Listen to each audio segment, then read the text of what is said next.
ఏంటి గౌరీ, పుట్టింటికి వచ్చి వారం కూడా అవ్వకుండా తిరిగి వెళ్ళిపోతున్నా? అప్పుడే మొగుడి మీద గాలి మెళ్ళేసిందా?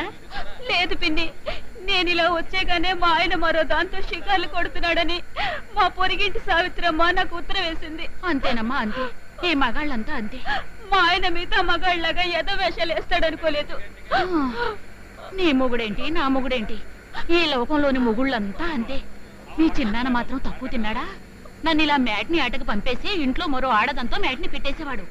ఈ మగాళ్ళను నమ్మడానికి వీల్లేదమ్మా. 190 మంది మగాళ్ళు సందు దొరికితే చాలు ఇంకో ఆడదంతో చిందులేశాడన్నమాటే. అందులోనూ ఇప్పటి కుర్రాళ్ళు మరీ పేటరేగిపోతున్నారు. పెళ్ళాం పుట్టింటికి వెళ్ళగానే శ్రీరామచంద్రుడు లాంటి మగాడైనా సరే మరో చుప్పనాతిని తగులుకోవడం మామూలే. ఈయన కూడా ఎవరితోనైనా ఆపండి, బస్ ఆపండి. ఏ అమ్మగారు తిరిగి వచ్చేసారు? ఊరికెళ్ళేదా? లేదురా, ఏ మనసు బాగలేదు.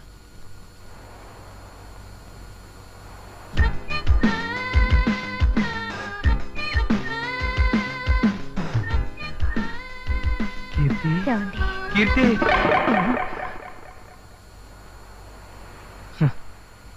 అంత భ్రమ.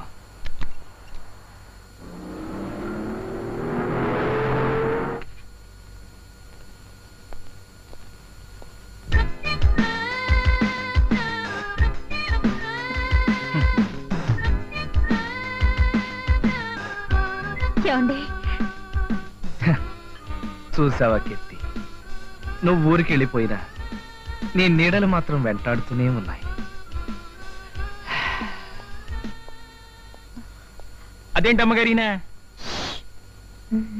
మగవాడి వంట ఆడదాని తంట నేనేమి సేతురోలింగా. వంటింట్లో ఫ్రిజ్ పక్కన అలా నవ్వుతూ నిలబడిన పోజు ఎంత అందమైన భ్రమ కీర్తి.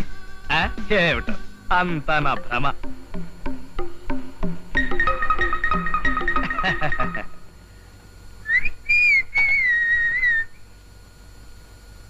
ఒరేయ్ సన్నాసి, ఏంటయ్యారు అక్కడ ఎవరైనా కనిపిస్తున్నారా?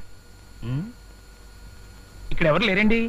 మీ అమ్మగారు ఊరికెళ్ళినా సరే నాకు మాత్రం ఇక్కడే నిలబడి ఉన్నట్టుగా అంతా భ్రమరా. ఇది తీసుకురా, వంట చేద్దాం.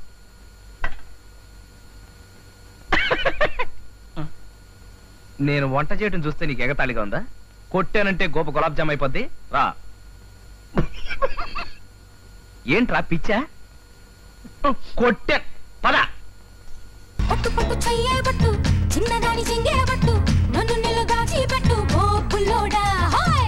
కట్టు చీరే కట్టు, ఉంటే చూపు దూరేటట్టు, నోరు కాస్త ఊరేటట్టు ఓ బుల్లమ్మ.